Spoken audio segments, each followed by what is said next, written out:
La ONU entiende el desarrollo sostenible como un modelo de desarrollo para mejorar la vida de las personas en todo el mundo. Esto, digamos, es algo que se escucha muy seguido y que también dentro de los gobiernos todo el tiempo se está escuchando, dentro de los presidentes municipales, de los gobernadores en México, se escucha.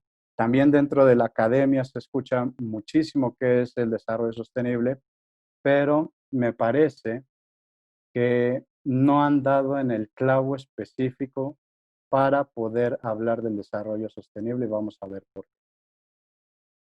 El desarrollo sostenible normalmente se enfoca en tres partes: el desarrollo social, el desarrollo económico y el desarrollo ambiental.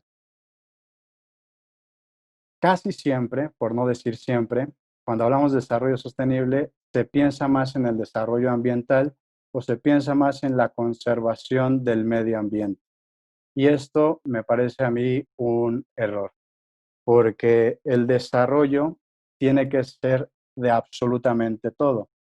Pero además esta visión, que tiene nada más estos tres elementos, desarrollo social, desarrollo económico y desarrollo ambiental, también tiene un error. El error es que siempre se deja de lado a la persona humana. No se puede pensar, no se puede hablar de desarrollo sostenible si no se tiene como centro a la persona humana. ¿Por qué? Bueno, porque la persona humana es el centro de los elementos sociales. Ya Aristóteles dirá que el ser humano es un animal político, es un animal social. El desarrollo económico, bueno, el ser humano también es el que desarrolla la economía. Y en el ámbito ambiental, pues el ser humano también se encuentra dentro del medio ambiente. También hay que preservar al ser humano. También el ser humano tiene una naturaleza. Y por lo tanto, cuando hablamos de estos tres elementos sin pensar en la persona humana, por lo tanto, no existe un verdadero desarrollo. ¿Cómo se puede entender esto? Eh, hay un, bueno, seguramente ustedes al estar escuchando mucho en los temas de la Konrad Adenauer, habrán escuchado pues muchísimos de los documentos que se trabaja dentro de la doctrina social. Y hay un documento que se llama Populorum Progressio, que habla sobre el progreso de las naciones. Y en este documento se menciona que no hay progreso, no hay desarrollo, si no hay un desarrollo humano integral, si no hay un desarrollo de toda la persona y de todas las personas. Es decir, yo como ser humano, ¿cómo me voy a desarrollar? Y bueno, aquí ya podríamos hablar de la parte intelectual, de la parte artística, la parte económica, tal vez la parte familiar, la parte psicológica, etcétera. Y entonces, cuando el ser humano tiene una composición bien estructurada en su ser, entonces ya podremos hablar de todos los demás desarrollos, las cosas que el ser humano realiza dentro del ámbito social, dentro del ámbito económico, dentro del ámbito o de la parte ambiental.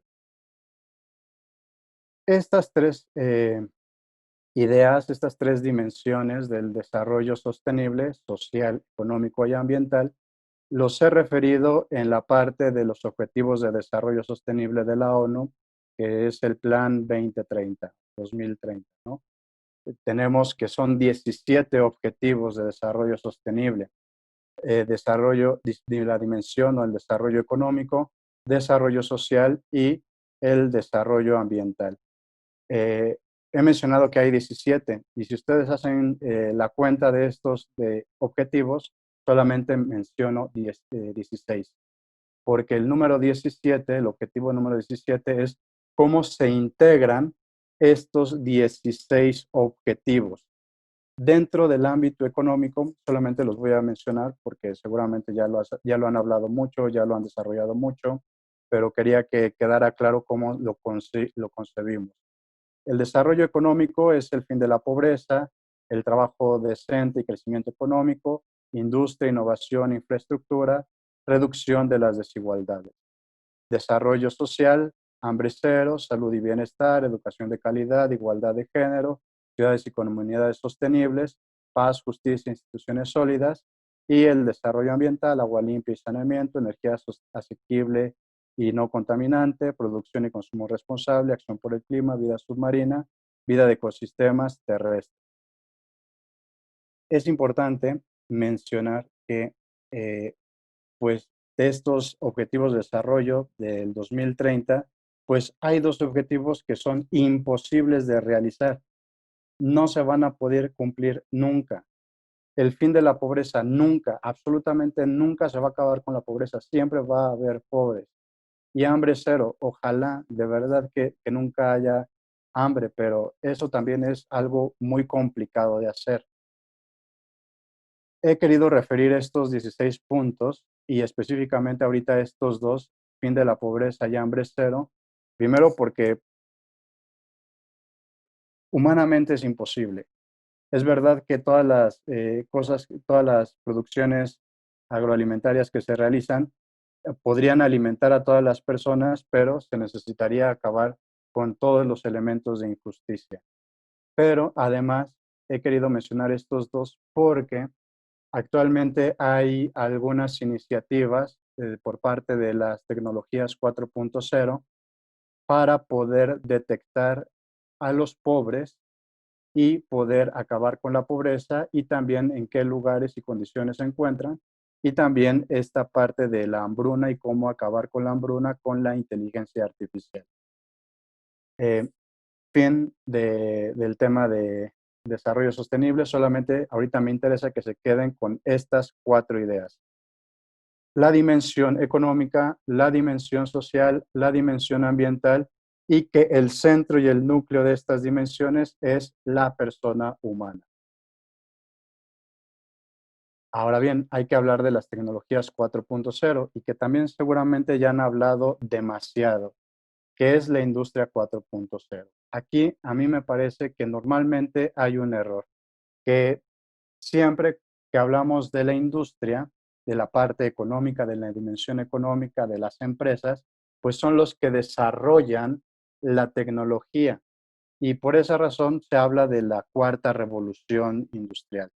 La primera, que hablaba sobre cómo se ha manejado la situación con el carbono, con las máquinas de vapor; la industria 2 con las producciones en masa; la industria 3 con la automatización, las computadoras; y la industria 4 con los sistemas ciberfísicos, que estoy seguro que les han hablado demasiado de este tema. Pero lo que a mí me interesa resaltar y hablar es, entonces, bueno, muy bonito, siempre se habla de la industria 4.0, siempre se habla de las tecnologías 4.0, y entonces, ¿cuáles son las tecnologías 4.0? Normalmente pensamos que es inteligencia artificial, Internet de las cosas, y tal vez si estamos un poco más avanzados y avesados en el tema o si hemos investigado más, pues tal vez la realidad aumentada, tal vez el tema de la computación en la nube. Pero en realidad es que hay muchísimas tecnologías que están saliendo en estos momentos. Aquí he querido poner estas tecnologías y de realidad me faltaron muchísimas más de mencionar.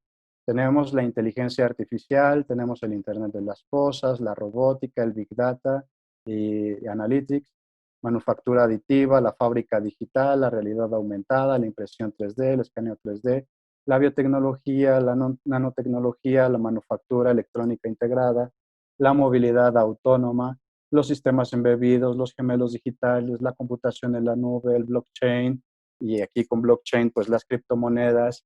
También hace falta hablar de la ciberseguridad. Es decir, son muchas, son muchas tecnologías las que estamos teniendo en este momento. No son cosas que van a suceder el siguiente mes, el siguiente año, dentro de 5, dentro de 10 años. Ya son cosas que están pasando ahorita y que se están utilizando en este momento. Y quiero hacer referencia en el tema de la inteligencia artificial porque es como el tema más en boga, ¿no? Y dentro de la inteligencia artificial, pues tenemos dos teorías, la inteligencia artificial fuerte y la inteligencia artificial débil. La inteligencia artificial fuerte es la que normalmente pensamos en temas de, pues, los robots sumamente inteligentes que nos van a quitar el trabajo o de esta forma, ¿no? Pero en la realidad es que esto es muy complicado, porque dentro de la inteligencia artificial débil, pues sabemos que pues las eh, tecnologías que estamos desarrollando actualmente, pues solamente hacen una sola operación. Y en esta única sola operación es lo único que pueden hacer. Por ejemplo, eh, a mí que me gusta también la música, toco el cello y ahí más o menos lo toco, ¿no? Lo toco pésimo. Pero ya hay robots con inteligencia artificial que empiezan a tocar el violonchelo. Esto es algo que a mí me fascina y me llama muchísimo la atención. Ya la tecnología está tratando de hacer cosas que nosotros podemos realizar. Solamente que este robot que toca más o menos el cello también, porque la idea es que toque el preludio de Bach, la suite número uno, y todavía no lo pueden lograr, todavía no lo puede conseguir, pues solamente va a tocar el preludio de Bach, el de la suite número uno. No va a tocar la suite 2 ni la suite 3 ni la 4 ni la 5 ni la 6 ni va a tocar todas las demás eh, canciones que se puedan tocar con el cello. No va a tocar Despacito, no va a tocar eh, cualquier otra canción, ¿no? Solamente va a hacer eso. Pero la realidad también sucede, y por eso la idea de ponerlo así como en un panel, es que todo está interconectado. Las personas que solamente se dediquen a inteligencia artificial, por ejemplo, pues no van a poder prosperar porque necesitan, por ejemplo, de la robótica y actualmente necesitan también del Big Data y Analytics y además también necesitan de la realidad aumentada.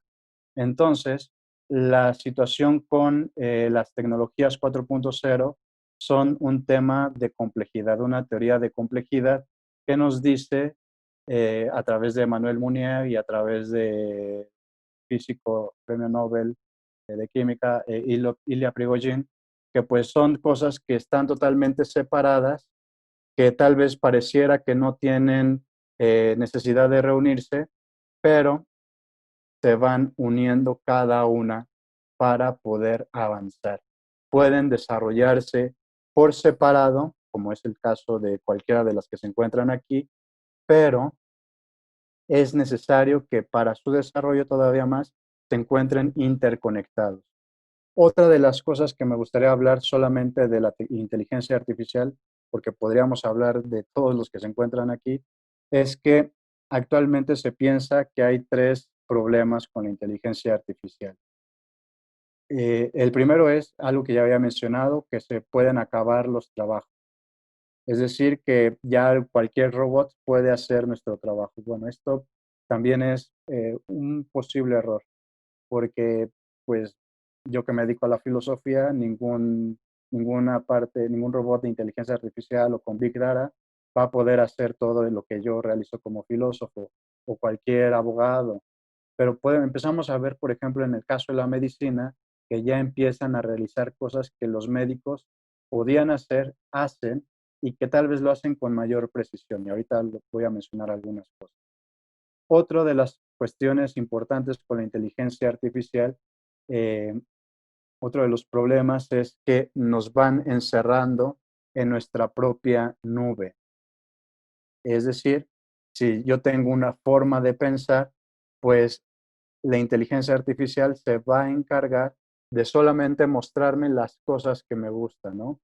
Por ejemplo, en todos los temas de política, pues aunque yo no estoy tan de acuerdo con el PAN, ni muchísimo menos con Morena, ni con el PRI, pues siempre me aparecen anuncios del PAN, ¿no? Porque pues mi forma de pensar está más adecuada a la forma del pensar del PAN, y entonces la inteligencia artificial me pone en Facebook, en Twitter, en Instagram, cosas que van conforme a la forma de pensar que yo tengo. O también, ahorita seguramente me está escuchando bastante bien el celular, me está escuchando todo lo que estoy diciendo la computadora, y todo lo que estoy diciendo en este momento me lo va a empezar a mostrar en Facebook, Twitter, Instagram. Entonces, mi visión va a estar sesgada por lo que ya empiece a hacer la inteligencia artificial con el deep learning y el machine learning. Y un tercer problema que se encuentra con la inteligencia artificial es el tema de Lethal Autonomous Weapon System. Es algo que ya se empieza a ver desde el 2017. Rusia ya empezó a mostrar su poderío en Lethal Autonomous Weapon Systems, que traducidos en palabras sencillas son robots asesinos. El robot tiene con esta inteligencia artificial el objetivo de matar a una sola persona. Pero ¿qué pasa cuando un hacker entra a este robot, configura todo el robot, le quita todo el tema de la inteligencia artificial y comete un genocidio? ¿Quién es el responsable? El que desarrolló el robot, la inteligencia artificial, el código de inteligencia para esta máquina, el comandante que pidió que se utilizara, el general que pidió que se utilizara este robot, etcétera. Tenemos ya este tipo de problemas con el tema de la inteligencia artificial y no se diga con la computación en la nube, con el blockchain, etcétera.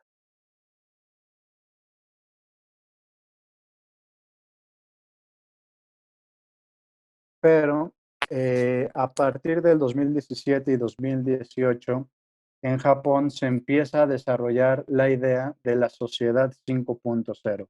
Japón, que es uno de los países que está en vanguardia en todo el tema del desarrollo de este tipo de tecnologías, pensó, ¿cómo vamos a desarrollar nuestras tecnologías si solamente estamos enfocándonos en la parte económica, en la parte de lo que es las empresas? Eso está totalmente mal, dicen los japoneses. Lo que tenemos que hacer ahora es enfocar todo el tema de las tecnologías en la persona. Y entonces desarrollan la idea de la sociedad 5.0 y ponen lo que yo ya les había comentado cuando hablábamos sobre el tema del desarrollo sostenible. No se puede pensar en el tema del desarrollo sostenible si no se pone a la persona humana al centro. Algo que ya se había dicho en 1965 con la Populorum Progressio.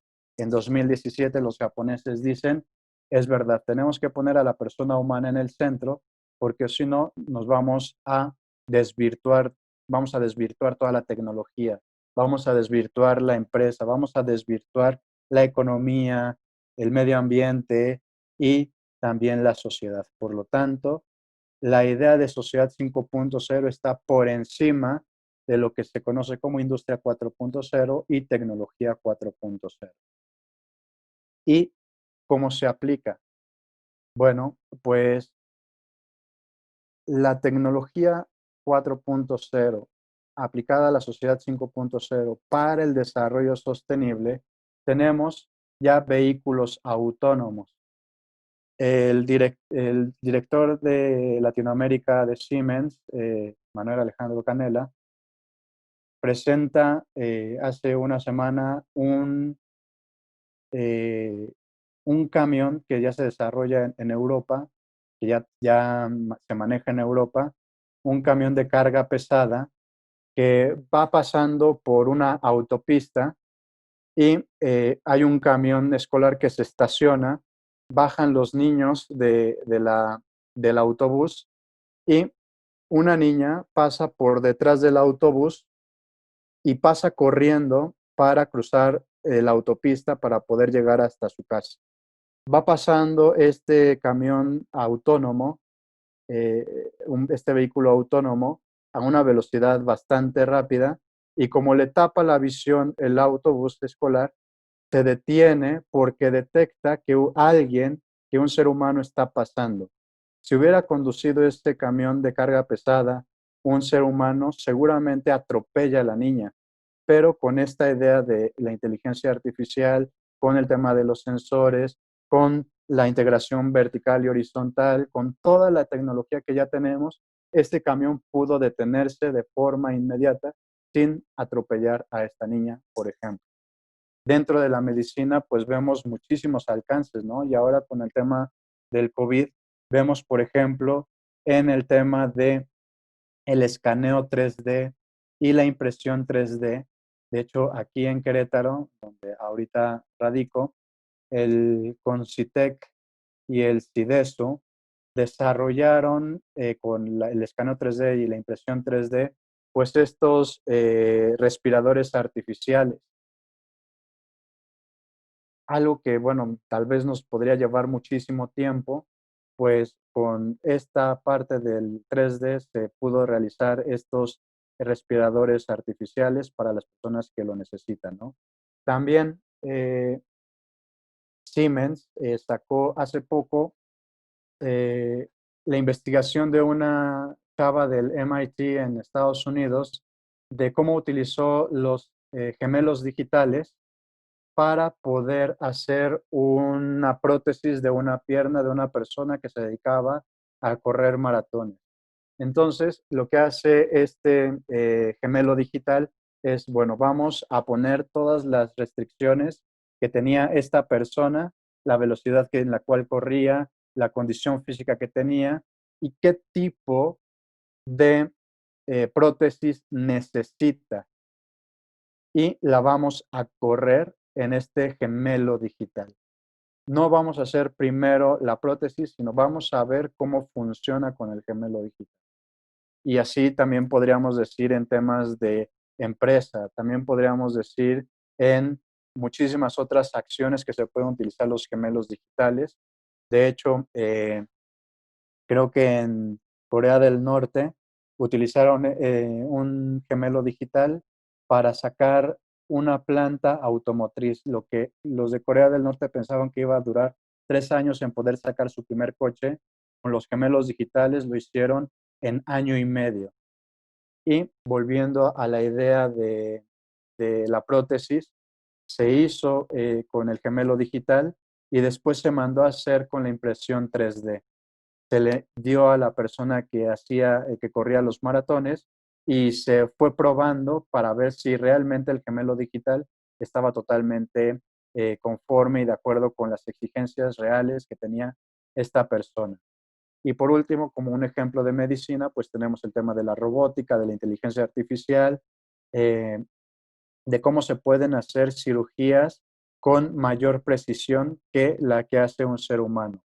Lo que les había puesto en este panel, sí, en este panel de con todas las tecnologías, pues lo que sucede es con este sistema de complejidad de esta máquina, por ejemplo, en el caso de la cirugía, lo que se puede hacer es, oye, tal vez el robot se equivocó, pero con la inteligencia artificial se dio cuenta, el deep learning y el machine learning, se dio cuenta esta máquina que hizo tal vez una operación un milímetro equivocado. Entonces, eso se pasa a,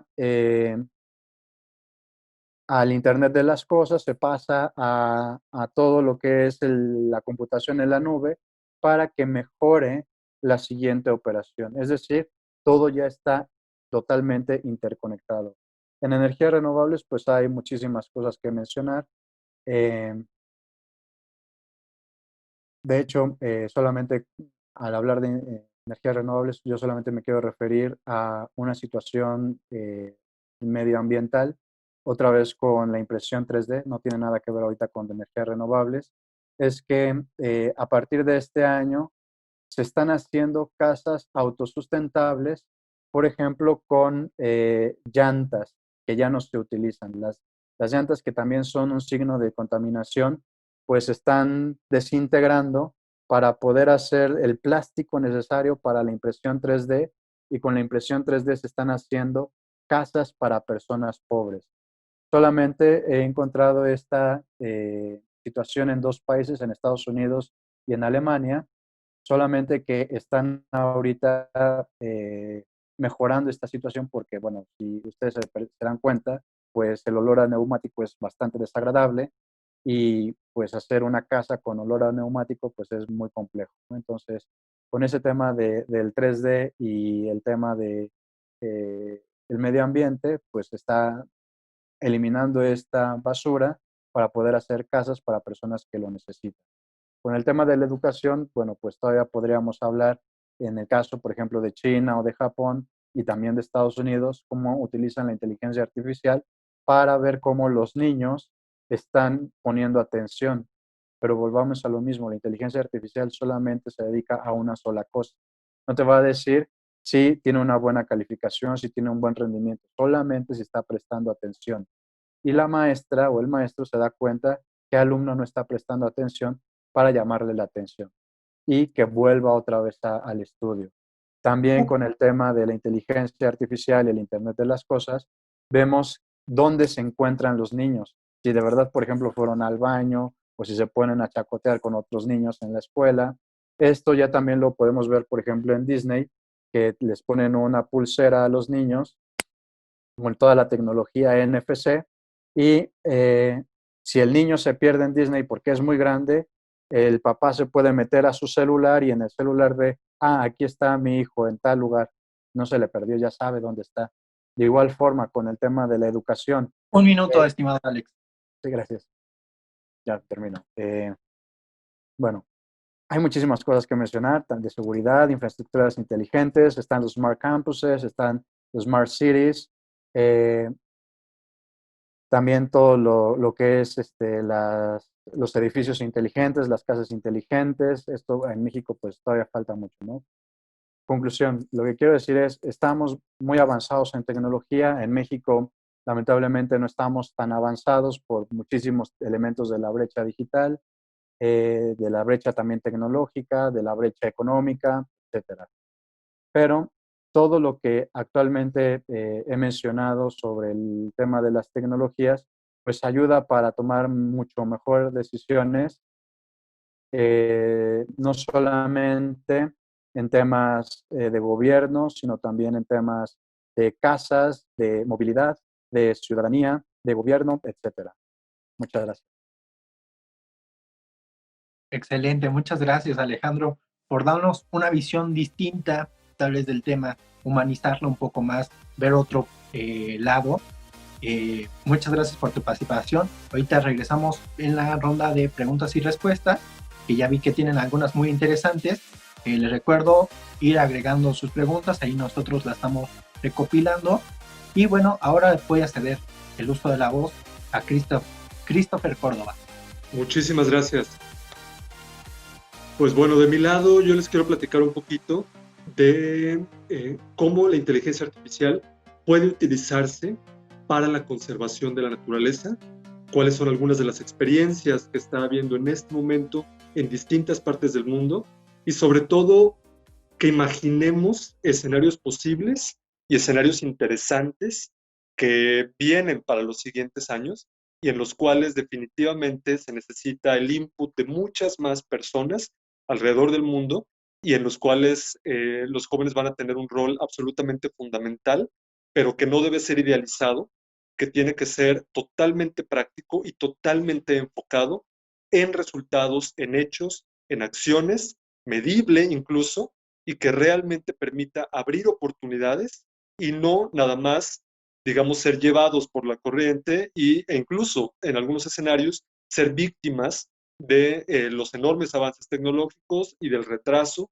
y las brechas que puede haber en cuanto a distintos países y distintas comunidades dentro de esos países para con la tecnología. Primero que nada, se los voy a platicar desde la perspectiva de un proyecto que estoy dirigiendo actualmente, que se llama AI for Climate, Inteligencia Artificial contra el Cambio Climático. Una nota, voy a mover mucho las manos porque no puedo hablar sin ello, y además no soy el mejor en las videollamadas, así que si hay alguna cosa absolutamente random que pase durante este tiempo, pues bueno, ustedes sabrán comprender. Yo creo que a todos nos pasó por encima la ola de digitalización en este tiempo y creo que también nos ha hecho más tolerantes a las cosas graciosas que pueden pasar en las llamadas. Bueno, primero que nada, AI for Climate es una iniciativa global que trata de conectar dos mundos. es la inteligencia artificial y la conservación. Y tenemos una teoría de cambio muy particular y bastante intensa que se las voy a resumir de la manera más ligera posible, pero que creo que es muy interesante y que nos puede ayudar a pensar precisamente en esos escenarios posibles y en esas grandes oportunidades que se abren. Primero que nada, ¿cuál es la teoría de cambio que tenemos en AI for Climate? Y se las voy a contar antes de contarles cómo lo estamos haciendo y cómo estamos viendo que está ocurriendo esto en distintos países y vamos comparando algunos elementos. La teoría de cambio surge de decir, necesitamos utilizar las tecnologías, sobre todo inteligencia artificial, para conservar la naturaleza. La biodiversidad es la base, es el pilar, es el sustento de la vida como la conocemos. Pero biodiversidad es esta cosa incluso un poco etérea y un poquito difícil de conceptualizar muchas veces. Y entonces dijimos, bueno, ¿cuál es la manera más efectiva de proteger la biodiversidad? Y ella es proteger ecosistemas, ecosistemas enteros. Y aquí comienza un poco el ejercicio de imaginación. Cuando a alguien le dices hay que proteger la naturaleza, hay que proteger este pedazo de la naturaleza, normalmente la gente va a pensar, bueno, hay que cuidar los árboles, ¿no? Que están en este metro cuadrado, los árboles que están en, en esta hectárea, lo que sea. La realidad es que el ecosistema es los árboles, los pájaros que pasan por encima, los insectos, los reptiles, los microbios, todos los microorganismos que conviven y que hacen posible los ciclos de energía y los intercambios de energía en el ecosistema, y también todos los aspectos inanimados, minerales, rocas, el agua, etcétera, que hacen también posible ese intercambio de energía dentro de un ecosistema. Y la manera más fácil de proteger un ecosistema es con reservas naturales, creando y protegiendo reservas naturales en una gran variedad de ecosistemas, tanto como sea posible, una gran diversidad de ellas. Con esto en mente, dentro de esta teoría de cambio surgen algunos aspectos. Bueno, ¿cuáles son buenos indicadores?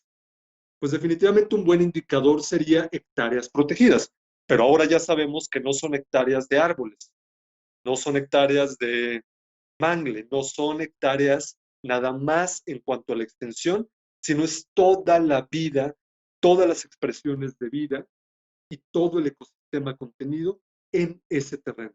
Entonces, son hectáreas, son data points, precisamente la unidad básica para poder construir una gran piscina de datos. Ahorita vamos a entrar en esa parte. Y por otro lado, especies clave. Las especies clave que nos sirven como indicadores para decir, este ecosistema está sano, este ecosistema está amenazado. Entonces, con esa teoría de cambio, surge algo muy, muy interesante y fue ahí que inició un gran periodo de reflexión sobre qué es lo que se está haciendo en el mundo y que está funcionando. Y ahí nos topamos, por ejemplo, con algo interesantísimo que está haciendo Huawei y Rainforest Connection en Costa Rica, en donde colocaron celulares en postes en una selva y entonces pusieron básicamente un programa para estar escuchando a la selva 24/7, pero programaron los algoritmos para identificar puntualmente sonidos de sierras eléctricas. ¿Por qué? Las sierras eléctricas son la mayor amenaza del hábitat del mono araña. La tala ilegal es la mayor amenaza del ecosistema. Entonces, ellos determinaron que la mejor manera, dado que en una selva es demasiado espesa la vegetación y no te funcionan solamente las imágenes satelitales, no te funcionan los drones siempre, no te funcionan muchas cosas visuales, pero sí te pueden funcionar el sonido. Entonces, ahí se determinó que lo mejor era enseñarle a los algoritmos a escuchar y entender la diferencia entre un mono aullándole a la cámara, al teléfono, o una sierra eléctrica, por ejemplo. Entonces, así de específico puede ser. Estas pequeñas cosas nos pueden ayudar a imaginar muchísimo. Otro proyecto que es interesantísimo se llama Sail Drone, que es un dron acuático que fue creado por Sébastien Dehaleux de Bélgica y es apoyado por distintos fondos de inversión. Y este dron es absolutamente fantástico. Simplemente lo ponen en el agua y establecen misiones por océanos o por mares y comienza el dron a captar y a transmitir datos clave sobre la salud del ecosistema y comienza a medir presión atmosférica, modificaciones en la temperatura, salinidad, por supuesto su ubicación, muchísimas cosas. Y todo eso permite conocer mejor el ecosistema marino y las condiciones climáticas alrededor. Todos estos datos, por supuesto, después con inteligencia artificial pueden ser utilizados para conocer mejor, mucho mejor, los ecosistemas en el mar. Vienen muchísimos proyectos más en los próximos años, algunos que son realmente muy, muy, muy locos, muy innovadores, sobre todo tienen que ver con la conexión entre espacio y la protección de los ecosistemas. Muchos avances hay, por ejemplo, también en los satélites y en la calidad de las imágenes que los satélites pueden ya comenzar a aportar para el análisis de datos. Esto es algo muy relevante y es algo que está avanzando con toda la revolución espacial que está habiendo en estos últimos años, en donde cada vez podemos tener satélites más pequeños, más específicos, más enfocados, pero muchos más de ellos, y estas grandes redes de satélites, estas familias de satélites que pueden aportar mucha mayor información que un solo satélite grande, digamos, estos clústeres que les llaman satélites, pueden ser algo muy útil, definitivamente, para los esfuerzos de conservación. AI for Climate, aquí va el cómo pasamos a la práctica y cómo ha sido hecho todo esto en este año. Dijimos, ¿por qué no tomamos estos casos de éxito a nivel internacional y comenzamos a plantearlos dentro de un marco de soluciones con las cuales protejamos reservas naturales en el mundo?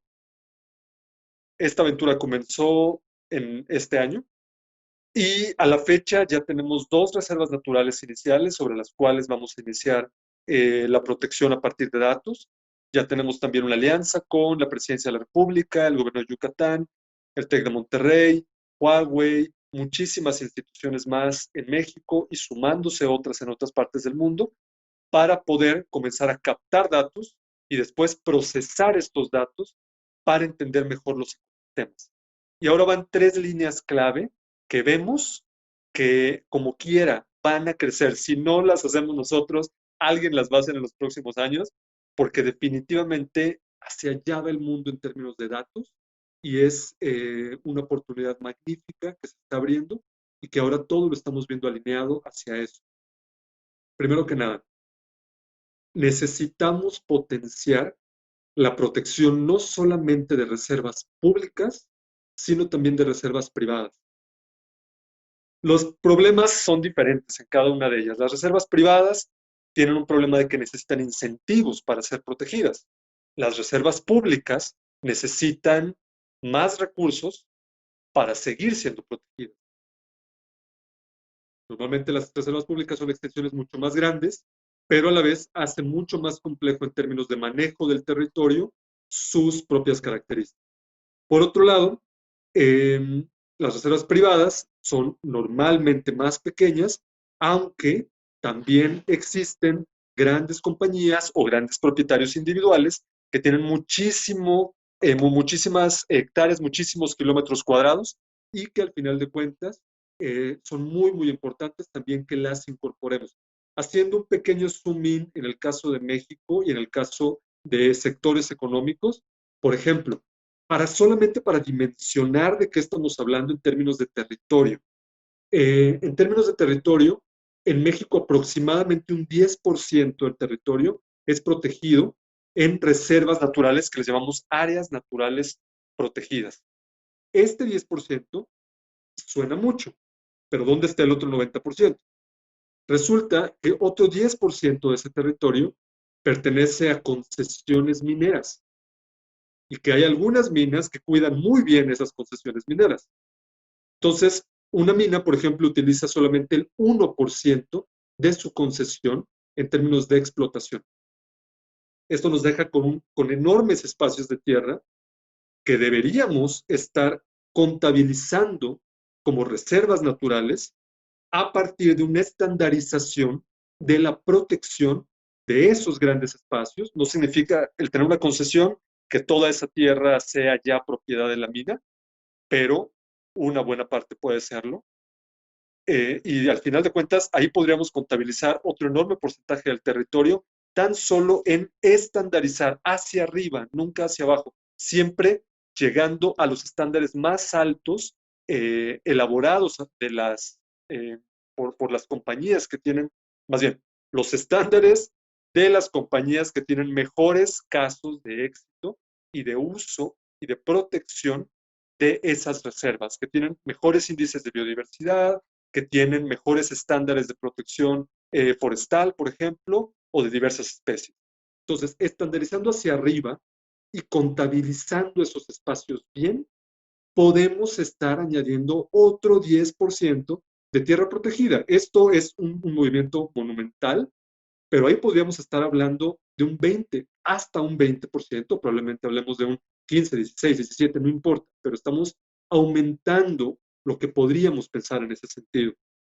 Esta realidad ocurre en otros países de América Latina y también en otros países en otras regiones. Pero aproximadamente el 50% del territorio tiene que ver con uso agrícola, propiedad comunal y otras que tienen al final de cuentas que ver con la producción de alimentos, lo cual es muy, muy importante porque al final de cuentas estamos hablando de la mitad del territorio, tomando el caso de México puntualmente. ¿Qué significa eso?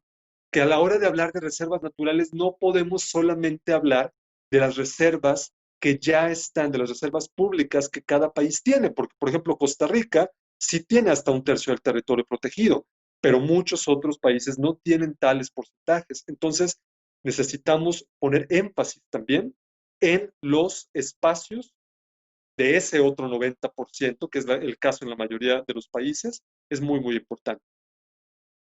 Acabo de ver una pregunta por ahí al respecto de específicamente la parte minera. Si gustan, la respondemos en la sección de preguntas y respuestas para no desviarnos demasiado, pero es una excelente pregunta y yo creo que va a llamar mucho la atención lo que puede haber de respuesta. Ahora, por un lado es eso. Dije tres cosas. Esa es una. Dos, viene algo muy interesante, que es los datos. Necesitamos crear un fideicomiso global de datos que reflejen la salud de los ecosistemas y particularmente vamos a ver la salud de los ecosistemas en la salud de las reservas naturales, en el estatus, en la protección de las reservas naturales. Este gran fideicomiso de datos puede ser una red desconcentrada, pero que alojemos institucionalmente en un país o en otros países, o en diversos países me refiero, y es algo que ha llamado mucho la atención en conversaciones en Medio Oriente en las últimas semanas que hemos estado teniendo. Es un fideicomiso global de datos que puede funcionar similar a un fideicomiso de dinero. Esto que le llamamos el Data Trust, lo que sería, uniría grandes cantidades de información, grandes cantidades de datos sobre los ecosistemas, sobre las reservas naturales, y al final nos permitiría tomar mejores decisiones para proteger a las reservas, viendo oportunidades y riesgos, como cuáles.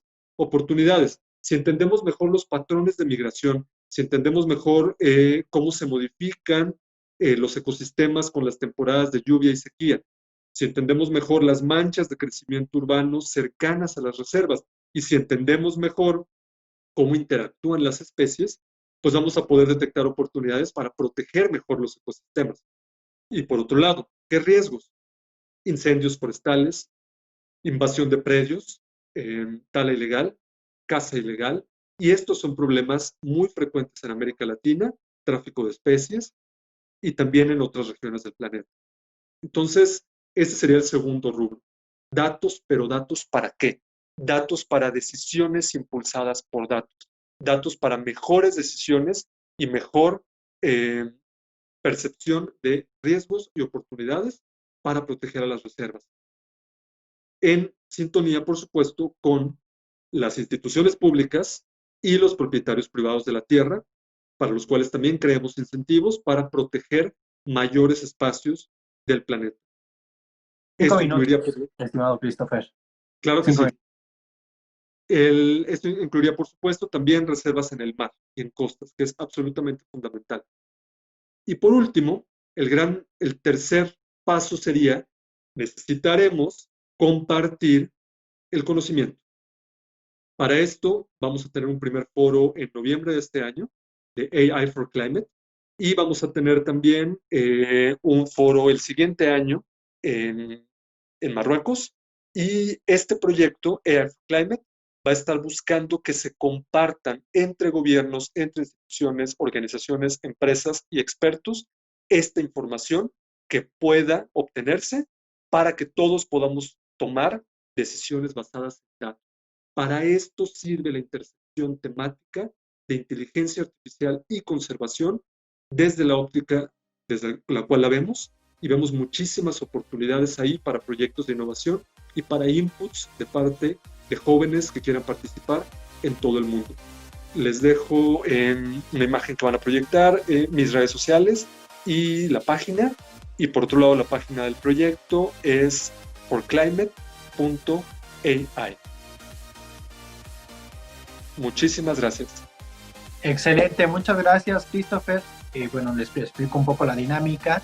Las preguntas se leen y ustedes, son 3 preguntas y ustedes van respondiendo conforme ustedes gusten. Pueden responder cualquiera de los dos.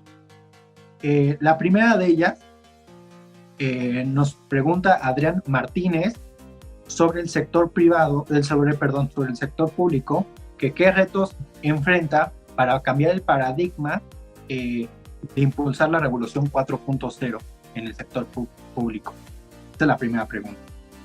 La segunda es cómo puede hacer reservas naturales en lugares donde operan minas si se sabe que es una de las industrias más contaminantes. Nos pregunta Itzel Rosillo de la Ciudad de México.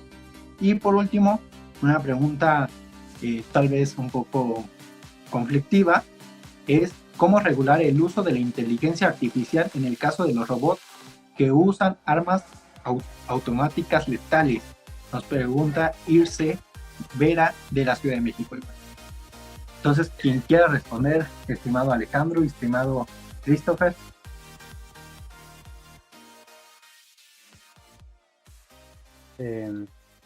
Yo respondería la segunda. Si gustan, si gustas, Alejandro, empezar con la primera. Gracias, Christopher. En el caso de la primera, yo considero que es importante la sinergia no solamente del sector público y sector privado.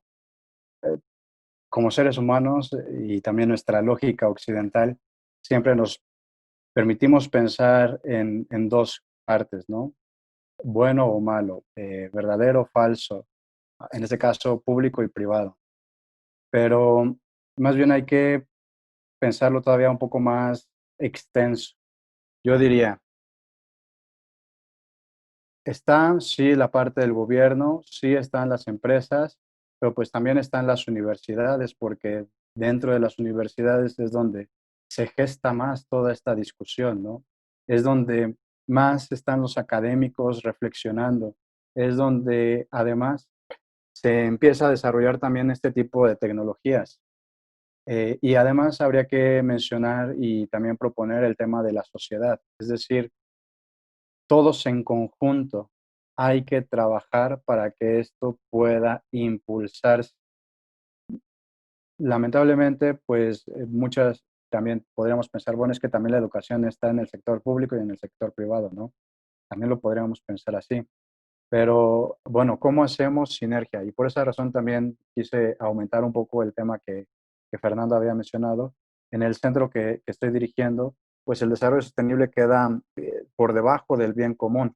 Entonces, cuando hablamos de bien común, estamos pensando en que todos somos responsables Es decir, si tú tienes un smartphone, ya tienes parte, ya también con tener esta computadora, con tener internet, pues también ya eres responsable. Ahora bien, es un bien que tenemos todos en común en este momento, pero pues también hay personas en la sierra, aquí en Querétaro, en Jalpan, eh, en toda la Sierra Gorda y bueno, en Ciudad de México, pues en toda la parte sur de Milpa Alta y otros lugares, Tláhuac, donde todavía no llega muy bien la señal, por ejemplo, de Internet, ¿no? ¿Qué vamos a hacer todos? Universidad, empresas, gobierno, sociedad, para que todos tengamos y estemos impulsando esta revolución o esta parte de tecnologías 4.0 para que a todos sea accesible. Yo la respuesta la daría en este sentido. Excelente, muchas gracias, estimado Alex.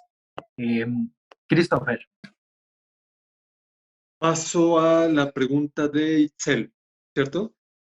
Em, Fíjate que es muy, muy interesante porque si queremos una transición energética de carbono, de quemar dinosaurios, como siempre le digo, a energías limpias, hay una paradoja muy interesante con la que me encontré, que es necesitaríamos minar, necesitaríamos extraer del subsuelo 6 veces más de lo que se ha extraído hasta ahora.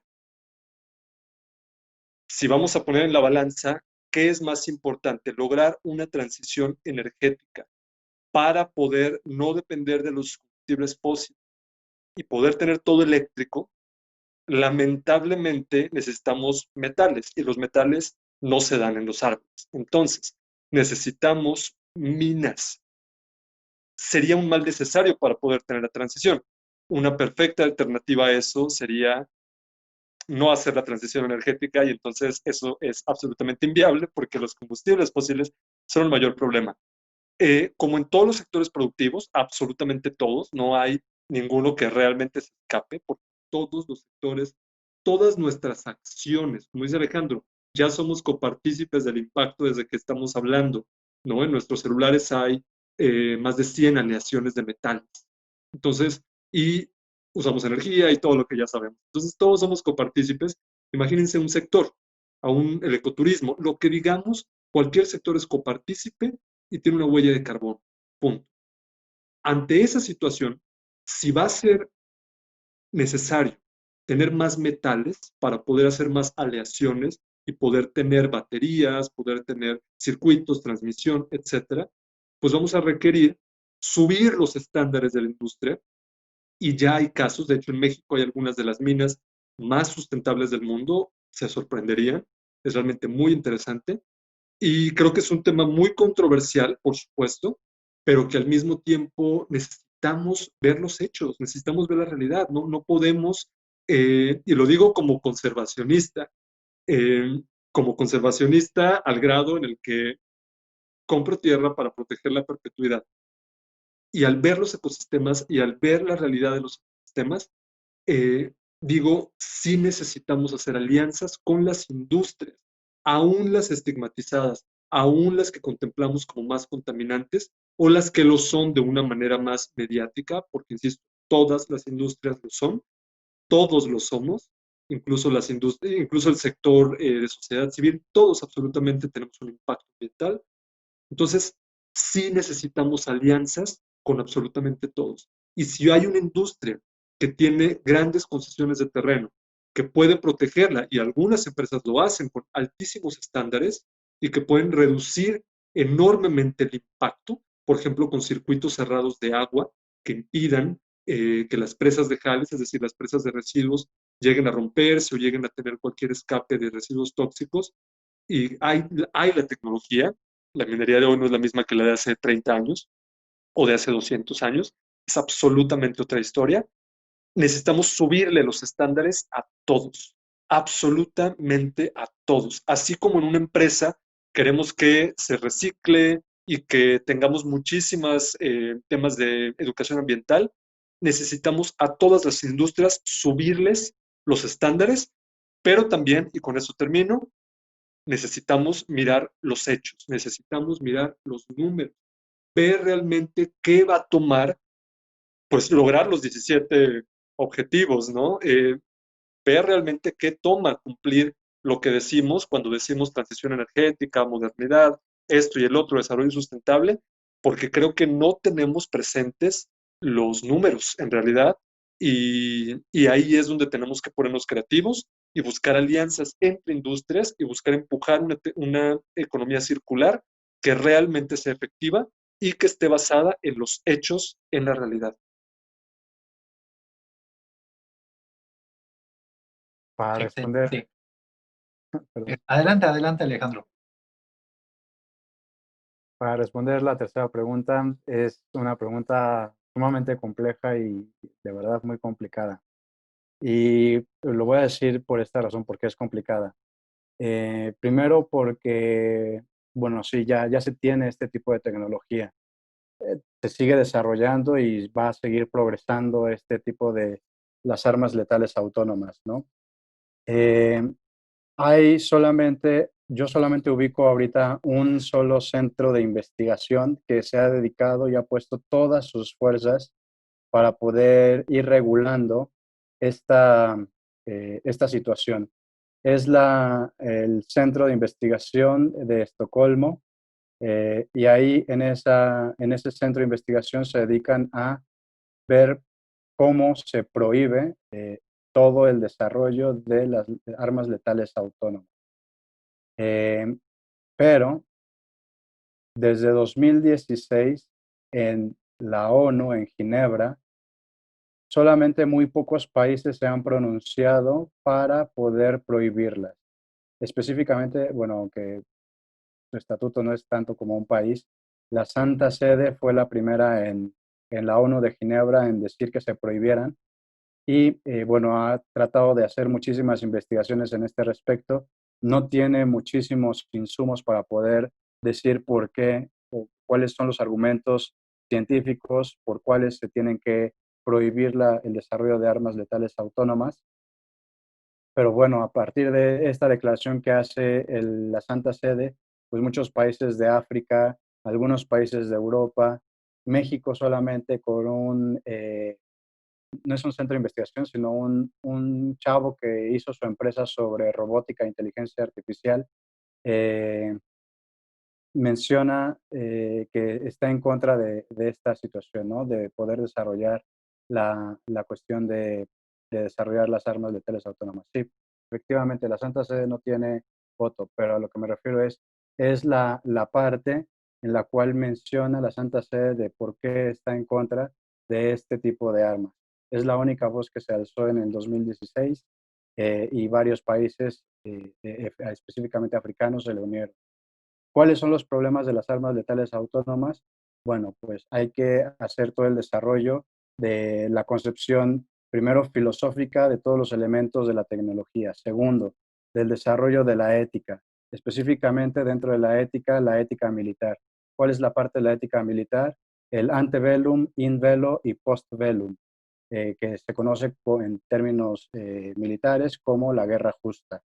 Eh, Porque bueno, también hay personas, por ejemplo, si Rusia se mete a una guerra con México, pues nosotros como mexicanos no tenemos armas letales autónomas y los rusos nos van a enviar sus mejores armas, sus máquinas superpoderosas y bueno, ahí la guerra justa diría que Rusia está haciendo algo en contra de esta guerra justa. Entonces, está la parte filosófica, está la parte ética y dentro de la parte política, pues aquí tiene que ver muchísimo el tema de la política internacional, por eso mencioné el tema de la ONU, en el caso de Ginebra, y bueno, no hay un consenso. Es más, ni siquiera en algún país se ha prohibido, ni siquiera se está pensando, bueno, hasta ahorita donde yo tengo ubicado, no tengo ubicado ningún país en alguna cámara que se esté discutiendo este tema, cómo se van a regular o cómo se van a prohibir.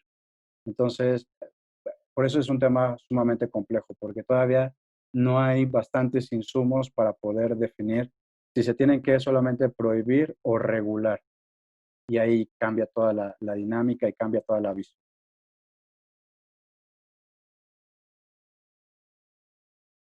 Excelente.